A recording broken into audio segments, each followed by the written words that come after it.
Hi, welcome to Monday Night Live. My name is Brendan Malone, and in this episode we'll be speaking to Desh Amila. Desh is a documentary filmmaker and a serial entrepreneur, and earlier this year, a brand new documentary movie called Better Left Unsaid, that he was the producer of, was released. You might remember the conversation that I had with him about that documentary in a previous episode of Monday Night Live. Well, Desh is back with us now because before all of that, right back in 2018, he released his first documentary film called Islam and the Future of Tolerance, which featured a dialogue between Sam Harris and Maajid Nawaz. That film was hugely popular, becoming the #1 iTunes documentary download worldwide during its release, and it can now be found on Amazon Prime. So without any further ado, let's have this important conversation with Desh Amila about that 2018 documentary and the deeper issue that it touched on of Islamic radicalisation. Desh, thank you so much for returning to Monday Night Live. It's great to have you back with us. Your film, Islam and the Future of Tolerance, what a great documentary. I've been a bit of a fan of documentary films since some years ago I watched Errol Morris's movie The Thin Blue Line, and I discovered how great documentaries can be when they're done well. Well, I think this documentary of yours is right up there.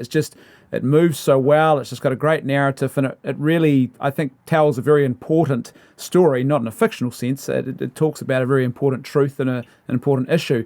But what was it that motivated you to make this documentary? What caused you to say, well, I want to tell this particular story? Well, thank you for having me back. This is the movie. This is my first movie. So that comparison is. I'm taken back because it almost is like, these are filmmakers one would aspire to be like. And that comparison, thank you. So why did I make the movie? What drove me?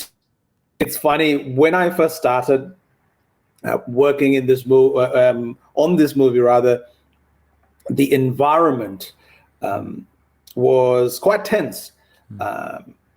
People were worried for me because I may have been, people perceived I was getting myself into a bit of a pickle. Now, for anyone who hasn't seen the movie, I'm assuming as most of your audience have yet to see it, Islam and the Future of Tolerance, as the title suggests quite abundantly, it tackles the case of Islam in the modern world. But we set out to do it in a way that it is intellectually honest, and it was primarily a discussion about ideas. And the idea that we were discussing was Islam.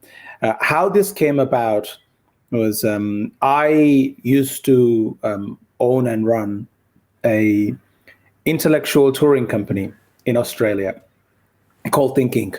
And that company, the concept was, for me, when I started that business, was driven by making being intelligent cool, trying to get people interested in intellectual subject matter and doing it in a way that people don't feel like they've been lectured, or a dry kind of manner. So part of that was we organized a tour with one of my personal favorites, my personal hero, Sam Harris, because he's been quite, he continues to be such an important role in the global intellectual sphere. So we organized a tour, and it was announced during the period of us promoting the tour, a book came out called Islam and the Future of Tolerance. It's a short book, and it was Sam Harris and this unknown person called Maajid Nawaz. I didn't know who Maajid at that point was. After reading the book, it floored me. I was like, I've never heard a conversation like this happening. Now, the book is a transcript of a couple of phone calls they've had. And it was just fascinating to see how these two navigated this particular conversation. Maajid Nawaz used to be a global leader in an organization which is banned in many countries called Hizb ut-Tahrir. And to put it in perspective, so he's a Islamist. This Islamists are a group of people who believe in a caliphate, but not like ISIS or Al-Qaeda, where it is brought upon through sheer violence. They are somewhat okay with some level of violence, but they have more of a overthrow the government strategy and use the systems available to create their caliphate. Muslim Brotherhood was another example. Anyway, so hearing Sam Harris having this level-headed conversation with this ex-extremist, it just took everyone by surprise. So I asked Sam if it was okay for me to invite him to join the tour that we were organizing. And when Maajid came along, there's a whole story about how difficult that tour was, just because Maajid decided to accept the invitation and turn up, actually.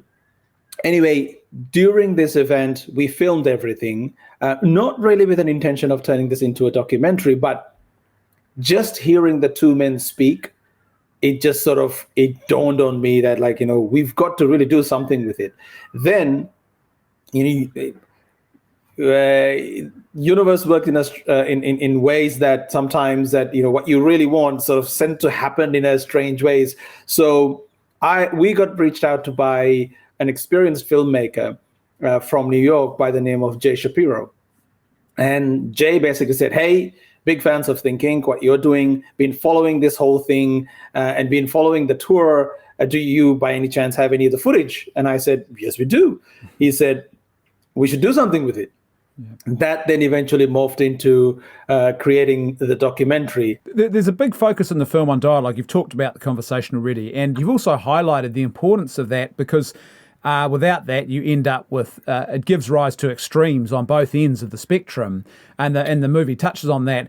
But I don't know about you. I'd love to hear your thoughts on this. I feel that we hear a lot today about debate, but I actually think what we really need is a lot more dialogue. And the difference is, in a dialogue, I'm not just disagreeing with you. You can still disagree strongly in a dialogue, but I'm actually listening and I'm engaging civilly. And it seems that's what's missing now in our culture, right? Yeah, I mean, I've been talking about debate to a number of people just recently because some people believe we need more debate. And I think we are having plenty of debates, because the traditional outcome of a traditional debate is to win, right? You want to prove your point. So if you're a great orator and debating tactics, you can actually come out on top relatively easily, but you haven't really progressed. You just proved your point. Just proving your point doesn't necessarily mean ultimately, for the purposes of progressing society, we have achieved anything, right? A good debater can argue his way out of, or debate his way out of, anything that they want to talk about, because if they're very good at that, that's a skill. Well, they can be they can be a sophist, right? They can tell a lie and convince you the lie is true because they're so good at rhetoric and how they present that lie. And to your point, I agree. We need more civil dialogue. And we need to remind people, and if my movie was not about Islam, if you were to take that layer out, it's about conversation, how to have better conversations. You had two people, and not giving away too much of how the movie ends, but you have two people who, at one point, almost literally got into a fist fight, and then how over 4 to 6 years they decide to have dialogue, and starting with a very long dialogue to establish where they agree on, and then build on it, and being honest when the other side presented a position that they realize, oh, I have been wrong about this, because they listen, as you put it. And that takes a certain humility to admit, or accept that you may have been wrong about something. And Sam Harris says in the movie, he doesn't want to be wrong for a second longer than he should be. He doesn't. Again, I use this in my life as well. I don't really care whether I'm right. It just so I can feel good about myself. I'm interested in understanding other person's perspective and learn from them and have a cohesive way of moving forward. Were you thinking of this as a documentary? Because you've talked about this. There's these two layers to this documentary. It's quite amazing, really, because I don't know of too many films, documentary movies like this, where effectively this film came out at a time when the question of radical Islam was a big question, and now that's sort of slipped to the sidelines. We'll talk about that point in a moment, but the documentary also touches on another point which has now become a major issue, which is the whole issue of dialogue. So when you were making this film, did you think, I'm going to make a documentary focusing on the importance of civil discourse, or a documentary focusing on the struggle against radicalized Islamic behaviors and the serious outcomes of that? Well, it was a bit both, because for me to have that conversation about Islam, I could not do it without tackling the issue of how to have better conversations. So they are, again, and another thing that we wanted to make sure, we wanted to make a documentary that is as evergreen as one can be. So we try not to stay focused on, because when we were making this movie, bombs were going around the world, right? And we couldn't put, even if we wanted to, until the moment the film came out, there were incidents happening around the world. I couldn't focus on that. So that's why we decided to just tackle the ideology, but what grounded it, as you correctly identified, is this piece about how to communicate. So that's why I meant just earlier, if we were to take Islam out of it, the movie still makes sense, because it is about how to have better conversations, better dialogues, and giving people the tools to do it regardless of what the subject matter is. Looking back now, obviously hindsight is always 20/20, and we always, mature, I think, in our understandings of issues and our intellectual conversions that we undergo in life, I think, are many and often, if we're, being good, rational people. Is there things you look back on now at the documentary, whether they're small even, that you think, maybe I'd change that about the way we made the documentary if I was to make it today? The documentary has some interesting twist in the making process. So Jay Shapiro, being an experienced filmmaker, he came onto the project working together with very strong opinions how the film should be. So our first cut, we completely disagree. So I co-directed with him, but we completely disagree. He had this 2-hour version of it. I'm like, I don't like this at all. This is not how I want to tell the story. But him being an experienced director, I had to respect that he may have something right. So we, not being hypocrites, we decide, okay, let's do what we preach in the movie. So we decide to organize a screening in New York to about 40 people, very switched on group of people to see. And then we had a questionnaire to see whether I was right or whether Jay was right. So at the end of that, it became abundantly evident that maybe Jay may have got this one a little bit wrong, because people didn't understand what we were trying to do. And at that point, I've had this edit my version of the film, which then we eventually agreed on. So 90% of the film that is there is sort of what we eventually agreed on. There's 10% that I let slide. In retrospect, now I've seen the movie, I don't know, about 30 times, so I haven't seen it anytime recently. I've seen it too many times. But I would say what I would change, I stand by that, that 10% of,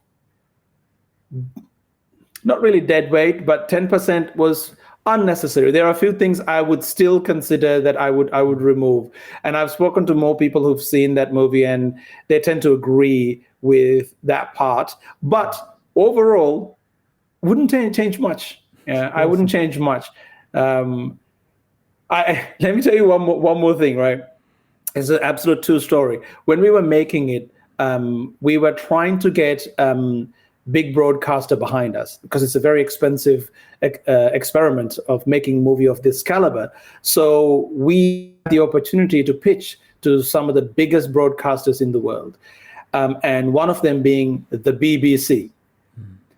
And the head of factual content was there, and after hearing our pitch, she sat down with us and basically told us that ISIS is being defeated, and this is a problem. This is yesterday's problem. This is not going to be relevant by the time the movie comes out.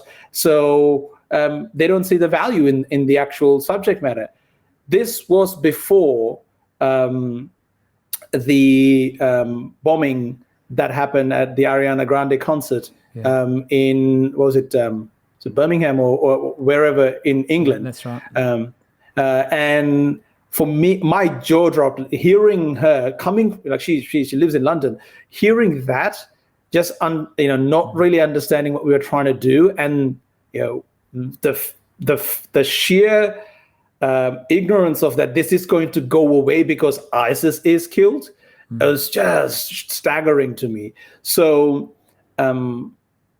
what I, in retrospect, would do, I didn't say much because it's the BBC. So I just okay, I would have now pushed back a lot harder and tried a bit more harder to get some of these big institutions behind it, or actually told the world this was happening. I didn't say nothing, and we eventually made it. So that would be one thing I would do in retrospect. That's interesting, because I want to talk to that point in just a second. At first, though, it seems to me that one of the key aspects of this documentary is the whole question of the vital need for freedom of speech. So you can't speak freely, you can't dialogue freely. It gives permission to the extremes. It tends to probably foster and feed the extremes. I remember there's one point at which Maajid talks about this tactic they used to employ on campuses, where they'd put up provocative posters and then they would claim offence if you tried to challenge them on it. And it seems that same tactic is being used now in all sorts of debates. Do you feel that this has got worse, that inability to actually speak freely? I think this is one of those things that, one group claims that cancel culture, or people being certain rights of people being taken away from them in an abrupt manner is not happening. And then the other group says every criticism sent their way is it's all cancel culture. People trying to cancel me. So in that sense, I think it has really, truly come mainstream. When we were making the film, that story you're referring to was a novel story. Like, it was a deliberate tactic used by an extremist organization to further a political and religious agenda. But now it is everywhere. It's pretty crazy. Yeah, it is definitely gotten worse. Tell me, that BBC, I still can't get my head around that conversation you had with that BBC representative. The problem of Islamic extremism, do you think it has sort of largely resolved itself? Was this just a post 9/11 issue that's now dying away, or are we just not focused on it at the moment? We have a global pandemic, and that's why it's a very simple reality.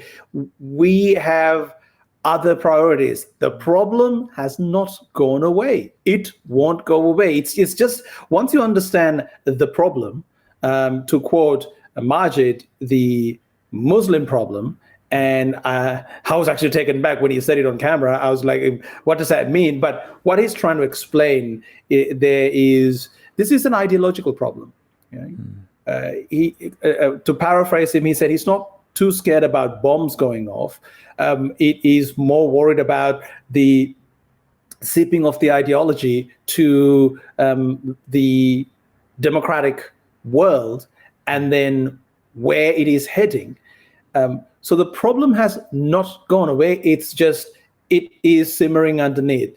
Whether, yes, certain elements of ISIS there have been a military defeat to some degree. We're going to see now with the withdrawal of American troops from Afghanistan, where this will all head. Reality is the ideological battle is still raging. I hear at least once a month, I hear some attack in Europe. It's generally, because of their gun laws, it's generally a knife attack, but the motivation still remains. So unless you continue to work on a long-term strategy of challenging ideology and changing people's minds, this is not a problem that's going to go away. Yeah, it seems to me too that we probably fixate on the Middle Eastern component. And we sort of say, well, America's not in the Middle East, so it can't be a problem, or there doesn't seem to be much happening there. But I just, in the last week, and I'm surprised this has not made the news over here more, but in the last week, a group of French generals in France, for example, publicly released an open letter saying they think France is heading for civil war over this issue unless something's done about it. Now, I'm not saying that their solution is the answer, but it clearly indicates that this problem really hasn't gone away, and perhaps we're not looking at this, and seeing it. The Philippines, I believe, has had a major issue with Al Qaeda, for example, that you just don't hear about. And it seems it's more than just Afghanistan, Iraq, ISIS. It's very easy to see this as a Middle Eastern issue, and to some degree, some of the attacks, very large attacks, have, for some people, furthered that way of thinking. But the point we are trying to make in the movie, we use concentric circles to explain the different layers within the ideology. And that was very important. We try to drill it home. We mentioned it many a times, is because once you understand the strategy deployed by Islamists, not the jihadists, because jihadists are a tiny minority that makes a lot of noise. But Islamists don't make too much noise, but they are the ones who are laying the foundation that these generals, I haven't seen their open letter, may be alluding to. And they have been extremely successful over time. After I made this movie, I spoke to a member of a jihadist group who later became a CIA informant, an American citizen, who literally wrote the manual that ISIS eventually end up using for their propaganda arm. Jesse Morton, there is a podcast I did with him, it's on YouTube, and he was explaining the strategies, the PR strategies that they use to make it more appealing.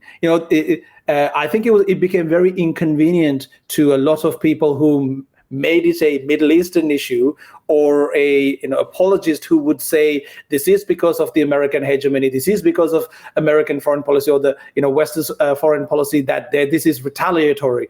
And then hundreds of people, or maybe actually thousands of people who had no issues in their upbringing, no real grievances. They actually had the Western oppressors supporting their free education and all these luxuries, leaving their countries, going to Syria to fight against the infidel. It was very inconvenient. Now, what would lead somebody to go there? It is the ideology. And just because certain people are militarily defeated, the ideology is not going to go away. People don't understand. It was the Mujahideen, later Taliban, later Al-Qaeda, later ISIS. After ISIS, there will be another one. If you don't understand the trend, If you think this is just something that's going to come and go away, you've completely ignored what is the foundation of all this. Yeah, and I think that's a really great point that the documentary makes. It's one of the reasons why I'd encourage people to watch it, is that whole distinction around Islamism, and it's a thing that's concerned me for a while, because I would suggest that those who are on the political left, who tend to reduce human beings just down to sort of basic economic and psychological units and nothing more, they say, oh, it's because of the awful atrocities that have happened in those countries, and if someone did this to you, you'd probably start becoming suicide bombers as well. And if you look at the situation, it's actually, like you say, there's more to it than that. It's not simply, those things make it easier to recruit and they probably help the cause, but there is an underlying ideology that says, well, this is the way to respond to that problem. And you don't see that same ideology present with other oppressed peoples, I don't think. So they've failed to see, I think, perhaps the issue that your documentary highlights. Absolutely. It's Sam gets into a lot of trouble making this comment, which is if there's a Jain or some religion that has pacifism at its core became extremist, you won't see this reaction because it's not written in the ideology that governs, that mandates how to behave within that religion. You have an ideology that was written in a way, it is incredibly rigid. There is no room for real interpretation. This is a book that talks about a perfect human being, and one needs to live by the set example, and encourages literal interpretations of the book, and condemns anyone to do otherwise, condemns anyone to even leave the ideology. So it's a very strict, it's the difference between how the Torah became the Bible and the New Testament versus the third iteration, the Quran, is Bible actually has a reasonable amount of leeway. The Quran does not. And understanding that, and this is, again, super important. A very small distinction that we made in the movie that I realized surprisingly a large number of people didn't know, that Muslim people are a group of people that follow various versions of an ideology, Islam. This movie is primarily about that ideology, varying versions of the ideology, not really about people. So people take something like what I just said in the wrong vein, that I am somehow attacking Muslim people. It isn't the case. It is again, this is this is Western media has been reporting this, and so this is how people understand when they talk about Muslim people. It's presented as a monolith. If and maybe there are different versions, it's just Shia and Sunni, and that's the beginning and end of it. It's not really the case. There are actually so many different versions, and they follow different paths, just like Christianity. But you don't see different churches with different signage explaining their denomination in Islam, because they have a very different way of going about it. You really need to look into it, look under the hood to understand it. So I don't know how far away I've gone on a tangent here, but no, I get where you're going. I get where. So this speaks to the bigger question, though, that I was thinking about was can the reformers who want to really introduce the idea of textual interpretation and I guess reducing what seem like legitimate or sort of literalist interpretations to more metaphorical ones, can they succeed without a legitimate authority to lean on? Like with Christianity, for example, or Judaism, you have a teaching authority of some kind. So if you're a Catholic, there's an actual thing they call the teaching magisterium that holds authority over what is legitimate and what's not when you look at a text. If you're a Protestant, even if you're very individualistic, you still run up against that historical interpretation and that authority which is said So, for example, if you were to read Jesus' words in the New Testament, if you want to enter heaven, you've got to cut your hand off and pluck your eyes out. We've never read that as a literal command, because we've always understood that it was a very Semitic way of making a very bold and extreme point that your love for truth and goodness and God must be so great that those other things are that unimportant that you'd be willing to lose them. And so you run up against that. But Islam doesn't have any that sort of authority where you can say, well, hold on, whoever it might be, your interpretation is not consistent with X, Y, and Z, because we don't have it X, Y, and Z at the moment. So can the reformers succeed?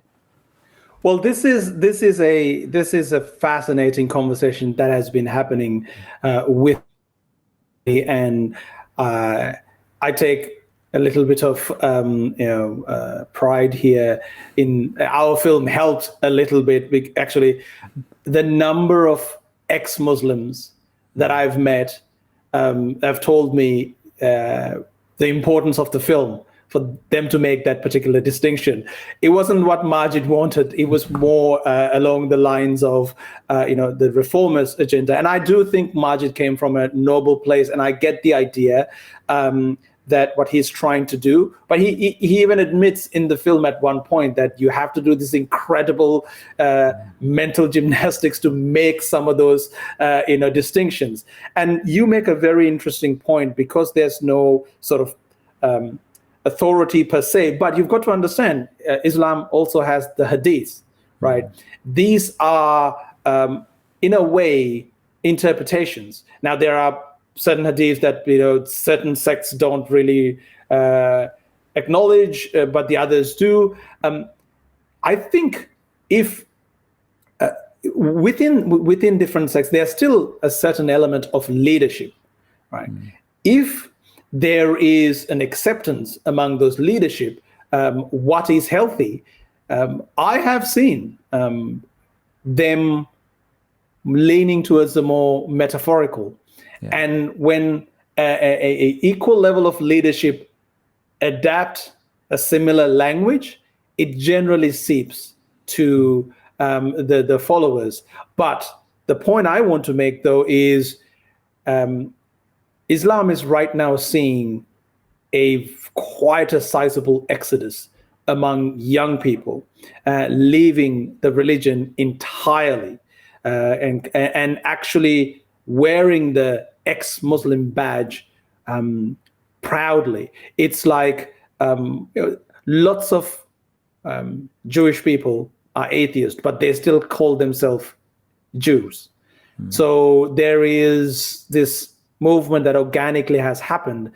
People who've left the faith call themselves ex-Muslim. Ali Rizvi, who's featured in my movie, wrote an eloquent book called The Atheist Muslim. And more and more, I have relative close friendships now with ex-Muslims. This is a trend, and it continues to happen. So reformists are having a bit of a hard time because there's people who want to retain the faith, but I have not seen a lot of success with the reformist. I've seen a massive leaning towards young people leaving the religion. Interesting. To me, that touched on something, and I want to put on my natural law Christian hat for a second here. And I was waiting for it. And no, it's good. It's good because I love this documentary, but there was one thing that I think frustrated me about this. I want to talk about that in just a second. But to me, there's a bigger question that's begging here, and I'm guessing for you would say, and probably I'm assuming from what I understand of Sam Harris and what he's saying in the documentary, is he believes that the Enlightenment project actually provides the Western culture with the tools it needs to address this crisis. I'm not convinced of that. I tell you why, because I think that ultimately the Enlightenment project leaves us in a situation where we are effectively individuals. We're isolated in a sense. Community and communal life breaks down. And when you come up against a community who have a rigid set of beliefs that in this case can be unhealthy in the case of Islamism, and the extreme end of that, how do individuals, I think we'd all like to believe that every single human being sits down and reasons their way to their beliefs, but in actual fact, the evidence tells us that most of the time we post hoc reason about what we emotionally feel is true. So the question I'd love to hear your thoughts on is, do you think, I'm guessing you would say yes, that the Enlightenment Project does give us the tools to respond to the crisis of Islamic extremism? Personally, for me, yes, I believe that. For me, my life is an example of that, because I did went through a journey of, understanding my place in the world, and I've had the luxury of speaking to some of the smartest minds in the world, philosophers, scientists, etc., and I have seen the impact these people have had on other people, and but you do make a very significant point. There was a time when I first became an atheist. There was a moment where, a bit longer than I would have liked, I was somewhat, to use a word that has been used some time ago, was somewhat militant about my lack of belief, and I found myself arguing heavily with people who believed. I have since fundamentally changed that way of going about things, because it's like Sam repeats. This is where Sam Harris differs from a Richard Dawkins. Is there is a baby in the bathwater? It is that certain experiences that religious people have that secular people may be lacking, and there is a sizable movement globally now to address that. Now, for the question of that communal connection, that's a big problem, and I believe the ex-Muslim movement all around the world, especially in North America and to some degree in Australia, is actually trying to help, and by creating a new communal experience. But that is a long way away from where it should be. But I do think it is happening, and I think that it's incredibly difficult when one, especially when the movie came out in that time, for anyone to either leave the religion or even have the reformist conversation if you are within that faith. But things have changed. Things continue to change. There is an openness among the older generation who have been rigid to let the younger people communicate this, because they've seen, by preventing this, the result is people leading to extreme way of resolving it. So I do think the Enlightenment values and science and reason provides us with ways to live a meaningful, fulfilled life and have that community aspect of it. It is lacking the rituals that are meaningful in one's life, and that does miss. Not having that really, it does have an impact in people's life. I know my life, my family's life. We've come up with rituals now just to fill that. These are only rituals within this family hold, and they've had, and they continue to have, a significant impact, but they're not necessarily grounded in any particular faith per se. Look, I think this is one thing for me, and I'll tell you the example in the film. It was really only the one moment, actually, where I was watching the film and I got quite frustrated because I was listening to. I'll tell you what it was. It was Sam Harris talking about the example of going into a restaurant and ordering lobster, and he talked about the menu. He compared the menu in a restaurant with a religious text, and obviously the film focuses on Islam, but he starts in his conversation talking about just all religious texts and this idea of you go into the restaurant and you just interpret it as it is literally written. And what I found frustrating was my thinking straight away was, hold on, Sam, you're coming at this straight away from an Enlightenment individualist mindset. I go into the restaurant and look for what I want, and then I interpret it as I see fit. And that is very much a product of the Enlightenment, whereas the whole idea of faith, most faiths, they are communal in nature. You come to a religious community, and in that religious community, it's not just a community, but it has a hierarchy which has some form of authority which teaches the faith to you.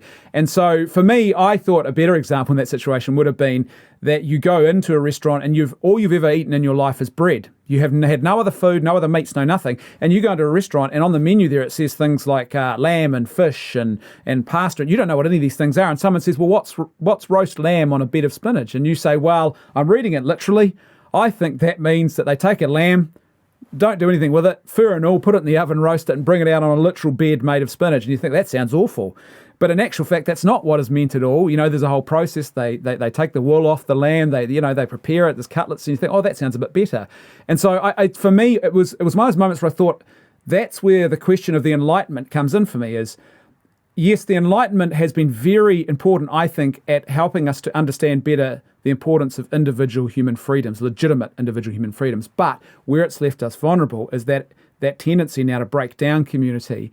And at the moment, things are okay, or they have been, while you have that sort of Western hedonism and self-gratification to sort of numb you. But the moment you find yourself asking the bigger questions or things start to break down in the world, we've seen a little bit of that lately, what happens in that moment to actually guide people and protect them against, say, a community from outside that is very unified and has some very stringent beliefs that they want to impose upon the West? Let's ponder on that, the example. In your version, I think where your interpretation works, the key word there is interpretation, is somebody still has to interpret. Yeah, the weight is like a priest or a teacher, right? Yeah, right. So the way, again, I can't speak on behalf of Sam, but about the way I see the metaphor of going to the restaurant is you already have you have this yearning, you're hungry, you need to be fed. You already know there's this thing called a restaurant, and you are there to, the expectation here is there is a set of knowledge you have already acquired. You want to further that. And then you go look at this menu or the ancient text, and then you have what is said there. And this is the scientific way of thinking, which is, if somebody says X, you take that as X. You don't try to interpret anything beyond that, because then the X for you is different to X for somebody else. So I understand what you're saying. There's a teacher explaining what the X is, but the X objectively is what it is, right? That particular thing doesn't necessarily change. So what Sam's imploring people to do is, we're standing on the shoulders of giants. There's an entire human's history of knowledge that is available to people. Why one? I think this is generally what modern philosophers, most philosophers, and atheists ask people to do is, why rely on one particular source that it has varying degrees of interpretation when there is all this other knowledge that's also available, and one need to take this bed of knowledge, including the ancient bit of knowledge, in the same vein. If you're going to take this literally, well, this, you should be taking it literally, and then understanding, comprehending. I mean, even philosophers use parables and stories to explain the human condition. You can comprehend that if you know how to comprehend that. I think you and I will differ, that we all need teachers, but it's quite possible that one can learn from this teacher, and this teacher, and come to a conclusion. The notion that this is the teacher that is right because it's mandated in an ancient text is where we will differ. Yeah. I think that's a valid point, actually, because I'm from the Catholic Christian tradition, and so we have a very big emphasis on natural law. In fact, Pope John Paul II wrote an entire encyclical that I think is well worth reading called Fides et Ratio, Faith and Reason, and he talked about them there being like two lungs that you breathe with. You need both. You don't sacrifice either or. And so the tradition that I've grown with has always been that there are truths, there are scientific truths, there are moral truths, there are natural truths, and you'll find, like, for example, a Buddhist will have a particular truth, and just because they're a Buddhist, it doesn't mean that truth becomes untrue. Or just because it's a scientist who's an atheist who's declaring something, it doesn't mean that is not a truth because they're not a Christian like we are. And so I think the trouble becomes when people say, well, I'm only going to believe it's true because you tell me to believe it's true. And I think the Christian position, where it's, I see it as being different, is that it said, well, we believe this is true because we believe there's actual evidence to back up the claim that our guy, and I know that's convenient probably, but our guy is the guy who got it right. And there's some big truth claims on the line that you either accept as true or false, and if you accept them as true, you say, well, that points to our guy being the guy. But I think that tradition of seeing truth funnily enough, I think that's now crept into the political discourse, well outside of religion. And so people effectively say, well, I'll believe whatever my preferred politician or political leaders are telling me, I won't question it. And anything the other guy on the other side who I despise, I'm going to disagree with everything that person says because they're not part of my tribe, right? I think that's now become almost like a cult-like behaviour and discourse in the public square. Well, aren't you, in a way,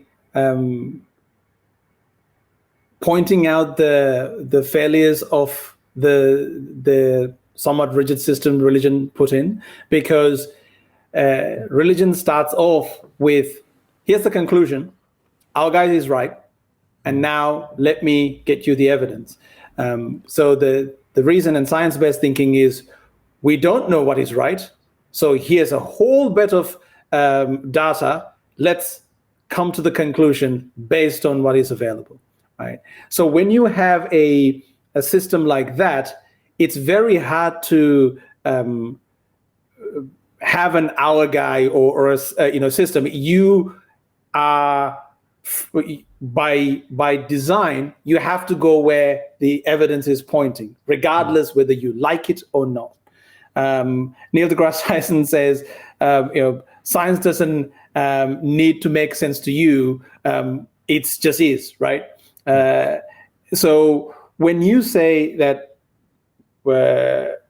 today's political tribes are acting in this very, very tribalistic way, and John McWhorter calls it, right now, critical race theory has become a religion to people.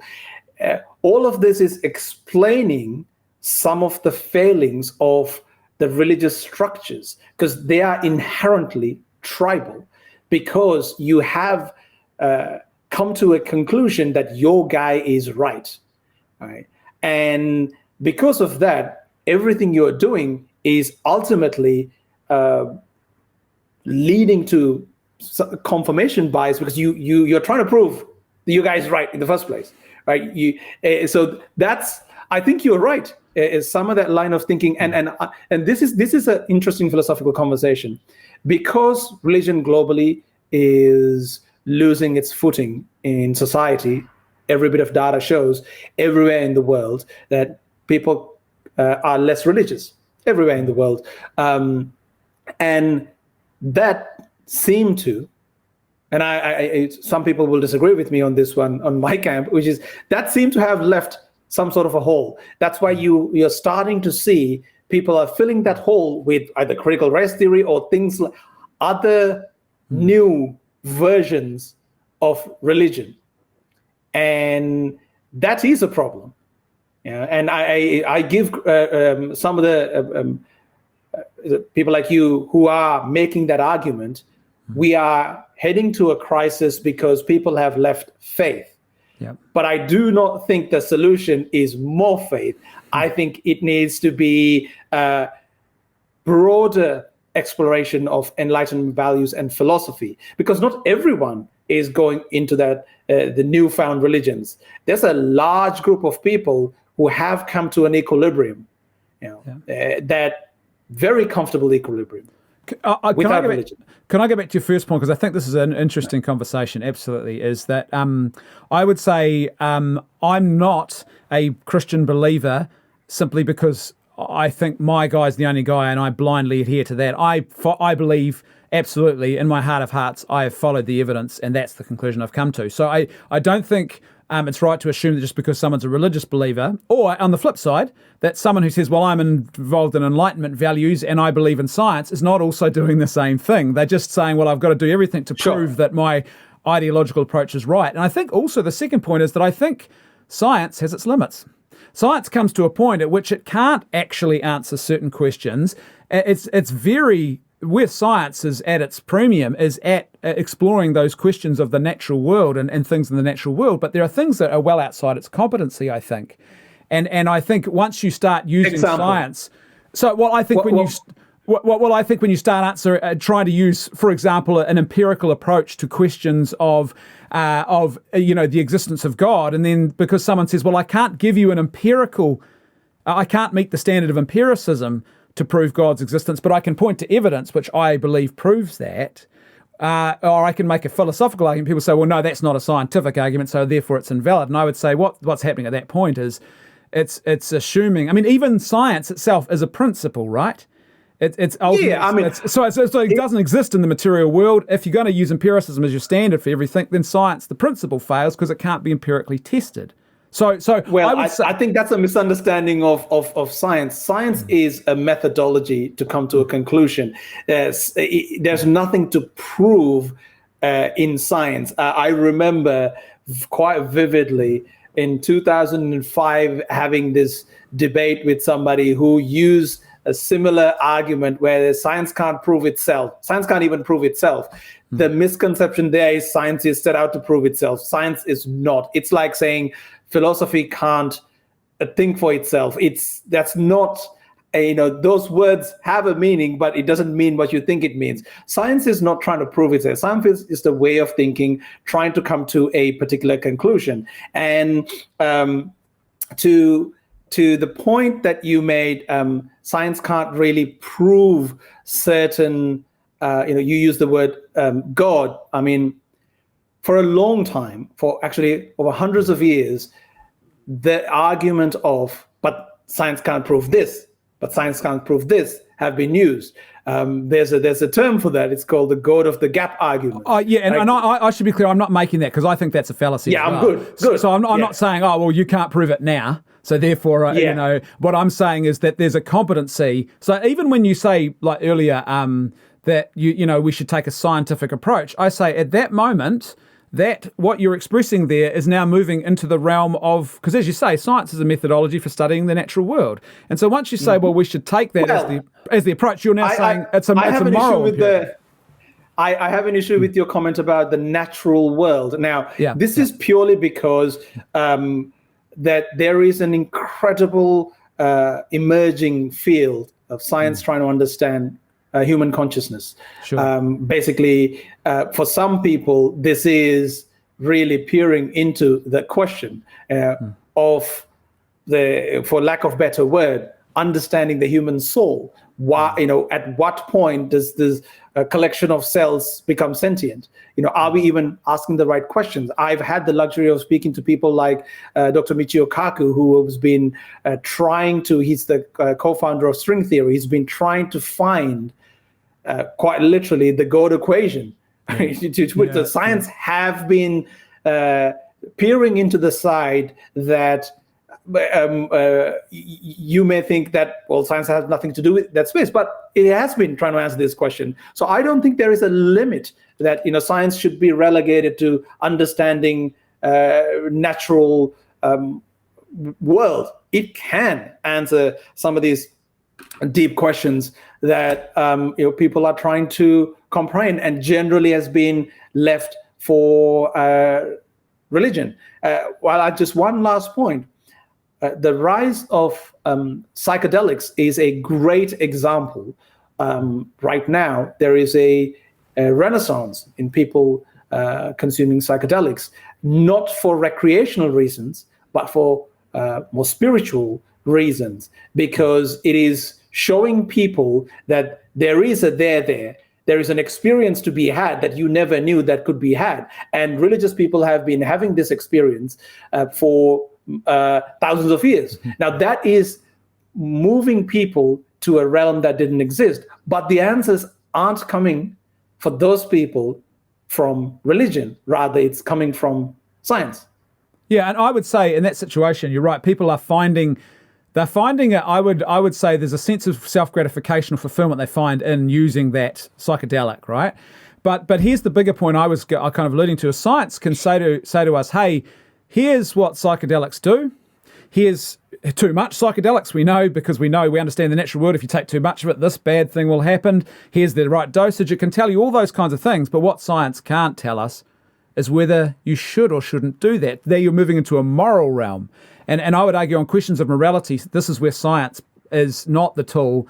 We've heard a lot of this with COVID, and the whole thing of follow the science. Now, yes, we should listen to the experts and the advice they're telling us. But as the moment you say, well, we're going to create a policy decision about what to do with all that scientific information, now we're moving into the realm of, well, what is moral or not? What should the government do? What is the moral thing? What is the right thing? What is the wrong thing to do? And you're talking about questions of harm and things like that. And so science can tell you how many people will be harmed or not harmed by a certain action, but it still can't tell you whether or not either one of those things, whether or not you should even harm people in the first place. Well, that's where philosophy comes in, and philosophy was the original science, just like bingo. religion. And that's what I'm trying to say. And my point is that there you do move beyond science and into the realm of philosophy at some point, whether you like it or not. Well, if you ask philosophers, say like Peter Singers and Steven Pinkers, they wouldn't consider themselves philosophy separate, science separate. No. If you were to do science, you need to have both of them together. Philosophy. And I agree with that point, by the way. Enough questions. I agree with that point. Okay. Absolutely. So the philosophy ponders on enough questions for science to then go experiment on, right? Mm-hmm. So they go hand in hand. And philosophy can ask the right questions and eventually give us some of the answers to the moral quandaries that you were alluding to, and we have been very good at that. And I know this is now going from Islam and the future of tolerance to more primarily about religion's place. And I love the fact that you use the word policy, because I remember talking to somebody who mentioned that our legal system and his argument was our legal system and our policies started off as a Christian way of looking at the world. Our policies were made with that moral system, and he believes that it should be as such. My comment was that there is some argument because that was the common belief system in society, but we have come a long way, and now what's happening is it cannot be grounded from the same principles back then. For example, it's the same principles justified slavery, how to mistreat gay people. We have come to a better moral understanding, and that wasn't necessarily because of religion. That's actually a lot to do with our philosophical understanding of the human condition. And so to think that we need that old way of thinking to continue, and this is not to say, I am to some degree sympathetic towards religion than I've ever been, but I do not think it is when we are making policy decisions that it should be a large consideration. We have other ways of making moral decisions that help us. And again, we are also playing this in a broader brush here. Some policy decisions are directly resulted in hard scientific facts, for example, regulations on a plane or a car manufacturing. Those things, yes, they are moral decisions. But for example, emission standards or how many people can sit on a plane, things like that, they're just, the data supports, and they're ultimately for they are moral claims, but not in a traditional sense how religion would look at it. It is actually relatively cookie cutter. We can't really say, again, Sam makes that point in the film, trying to bring back to the film, where, we can't agree to disagree on the rights for gay people because of a moral code written in a particular religious text. We have, as the human race, come to a point, a collective understanding what is the right thing to do, right? So, and part of that came from philosophical thinking and science and reason-based thinking. Can I say that even, look, I think there's a couple of things here. One is that this is a common assumption I hear amongst people who don't hold a religious faith, is they assume that just because certain things happened under a more Christianized period of history, that those things were condoned by Christianity. So slavery is a prime example. In actual fact, it's the tools of Christianity that Christianity gives us that in fact, it's actually opposition to slavery initially comes in the West from the Christian church first and then grows out from there. And I would argue, even when the debate about, well, when you talk about rights and the question of sexuality, what does that mean? That's a very fraught topic, even what are legitimate rights, because one side would disagree on that question, and what are things that are being called rights that wouldn't necessarily meet that standard. But leaving that aside, even when Sam Harris says, that we should never violate the rights of a particular person, he's expressing underneath that, even possibly not even realizing it, a very unique Christian vision of reality in the human person, and that they actually exist in a meaningful way because they are made in the image of God. And so there is, even though he would definitely call himself probably a son of the Enlightenment and that rational approach, that does not exist independently of or separate to that Christian vision of reality. The two actually are hand in hand. How can you make that claim? Because Stoicism, Buddhism, and a whole bunch of other philosophies. I just put Buddhism in a philosophy, but you know what I'm trying to say. Existed pre-Christianity. So this individual, like what you just alluded to, it existed before Christianity. It's not exclusive to Christianity. Why are you making that claim? Well, I'll tell you why. Because there's a Christian vision of reality in the human person as being made in the image of God and having moral equality as a result of that with every other human being, that actually gives rise to what we live in the West today. So in the New Testament scriptures, when Paul talks about all people are equal regardless of their gender, their race, their state in life, whether they're slave or free, whether they're male or female, or whether they're Jew or Gentile, he repeats that several times. That idea is unique in the ancient world, that a whole community of people would believe that every person... I would disagree on that. Well, I would disagree on it because if you look at... But if you go back to those pre-Christian pagan cultures, that there's no doubt they glimpse at some of these truths, but what they don't believe consistently is that every person has moral equality. They still believe some people have a certain state in life that is lower than others by design. Whole bunch of Buddhists are shaking their head right now at you. Yeah. Because Buddha was there before Christ, and he was the reason why Buddha was born into a Hindu family and then left that faith. One of the reasons, it was about range of reasons, but one of the things that he fundamentally disagreed was the caste system, that different human beings have different rights, and he equalized the whole playing field. So Buddhism was talking about this 500 years before Christianity was talking about it. So again, I understand that for the Western world to a certain degree that may be true, but I disagree that it's uniquely a Christian thing. You'll see it before. So I would say though what Christianity does is, see, I come from a Catholic Christian tradition, so we look at that and we say, yes, you see glimpses of this and these natural law truths appear. Like even Aristotle, I have huge regard for Aristotle and read his works, and Aristotle's philosophy has some really important truths that are what you call natural law truths that exist. But I think what you see in Christianity is there's this sort of total package with something that I think is unique to Christianity, and that is the idea of the incarnation, the God who becomes human and saves humanity through that act of becoming human. And that's quite a profound difference. And so that transforms everything. The way we view bodies, the way we view persons in their bodies, all those kind of things that we think of in the West. No, I see that point you're making. I see that is relatively unique. Again, the idea of one's again, I because I know this a little bit, because I was born into a Buddhist family.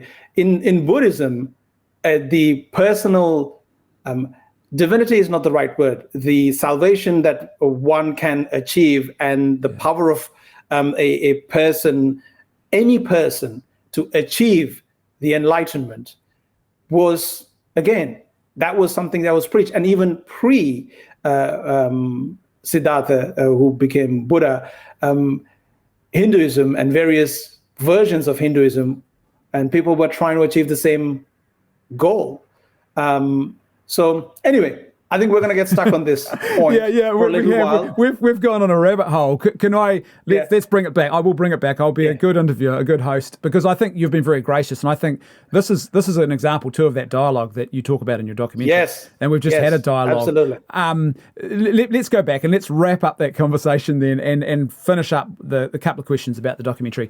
Do you think that, if my theory is correct, that effectively you come into the West, the modern West now, and we sort of had a very sort of self-fulfillment, personal happiness, and a lot of that centers around hedonism or self-gratification. I don't mean that in an extreme way, I just mean my own, I'm pleasurable. When I find pleasure, I'm happy and I don't do bad things. If that's all there is, can this pushback against Islamism actually stick? If you're a Muslim, you come into the West, you might enjoy this period of, I guess, freedoms for a while, but then the deeper questions of meaning start to arise again when the pleasure's not enough anymore, and then you go looking, do you find yourself back in Islamism as if that doesn't stick? Well, the good news is the evidence of this. Now, I don't know if we can go on another rabbit hole about hedonism that you spoke about, but I'm going to hold myself. But the way I would present this is the evidence is all around for people who arrive at the West that life is predominantly peaceful.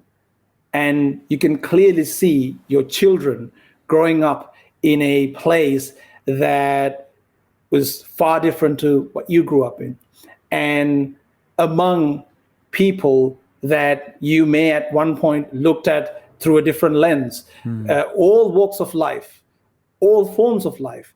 And with social media, with television, exposure to this in-your-face evidence day in, day out, I think it's hard to overcome. And I believe there's data to suggest that children of migrant families who may have come from certain strict religious upbringing, as generations move forward, their integration to society they become very much like anybody else, because you can clearly see the society is better off when it is peaceful and everyone's coexisting and you have your freedoms. You can say what you want. You don't get persecuted for that. So I think this is uniquely for people coming over to the West. Can I question that though? And I think, to me, this is what I worry about. I think that assumption is that holds true as long as the stability. But like you look at places like France, where you've got younger Muslims, the second generation, who are actually starting now, that they feel disenfranchised from this Western culture, and so they're turning to a more Islamist approach. So the challenge there is, now you've got to look at cultural norms of certain countries. The culture over there is this rigid, how do I put it? Where it's very regimented. religion, yeah, it's very regimented. It is primarily taken, like religion, conversation about religion completely out of certain, like governing methods. And like, you don't really, it doesn't even, and that separation is incredibly rigid, right?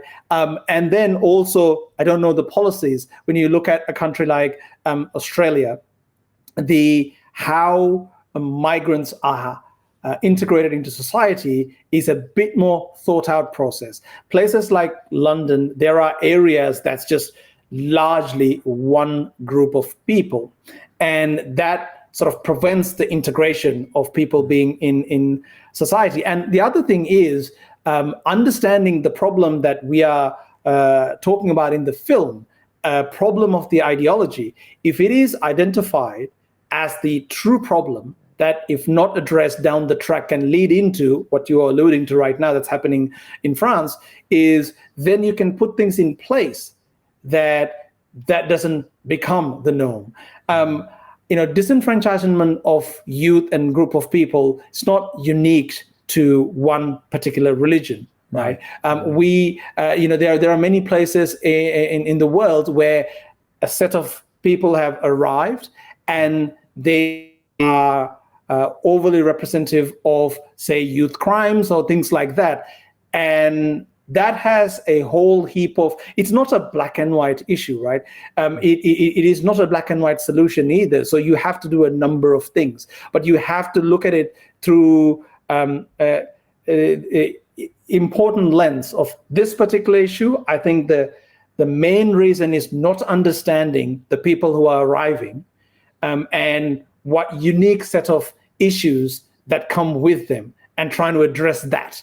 It's just treating them like every other migrant. And that is what's leading to some of these issues. I don't claim to know a particular solution, but I am optimistic. I do think we're more and more living in a world where we are pushing back on our inability to talk about these things. We refuse to say, you can't stop me from talking about it, because we no longer have the gatekeepers stopping us. You and I are on this. You've created a platform to talk about it. I've created films to talk about it. Yeah. And more of us normalize this. I think that will be the solution. I'm a bit more optimistic. I feel like in hearing you, it sounds like you're not convinced yet. But I think what's happening in most places in America, Australia, I don't know much about New Zealand. You should see that there is a way to do it. France may not be going down that direction.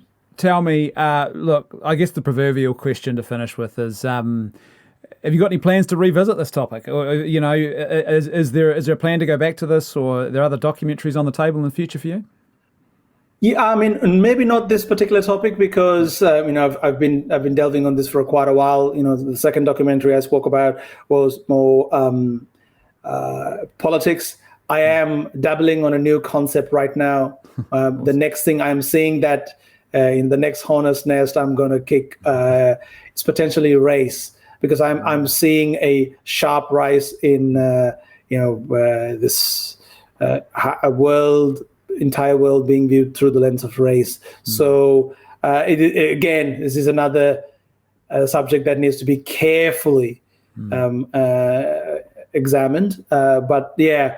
Probably not this subject, but this is not to say that I'm behind the scenes. I'm not intrigued and interested in where the world is heading. But from a documentary perspective, I don't see that in the immediate future. Well, I'll tell you what, if that documentary comes to fruition, I'll happily have you back for another conversation. Probably go down lots of other rabbit holes as well. Hey, tell me, it's good. How do people follow? I'm going to put some links for both of the docos, Better Left Unsaid and Islam in the Future of Tolerance. I'll put those links below. People go and watch them. You should watch them. They're absolutely phenomenal. How do people follow your work, though, outside of that, Desh?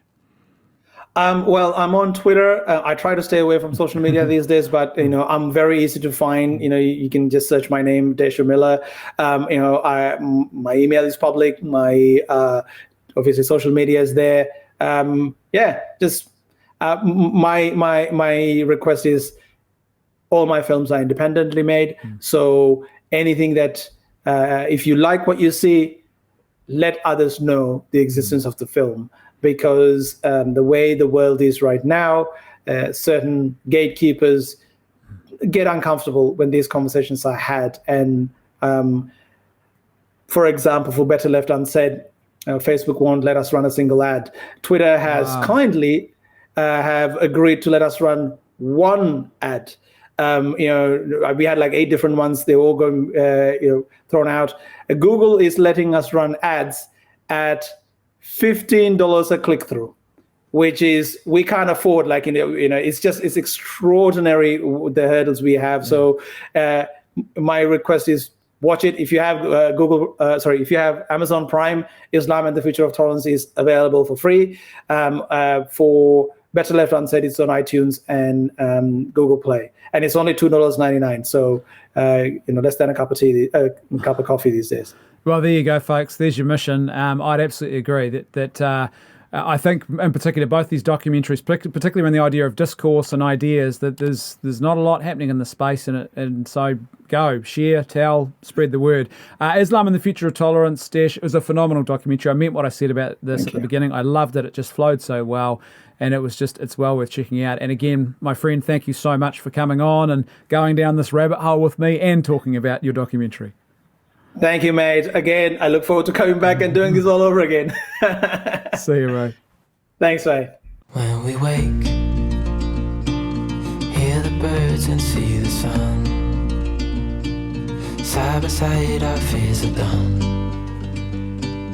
Oh, the good times just begun.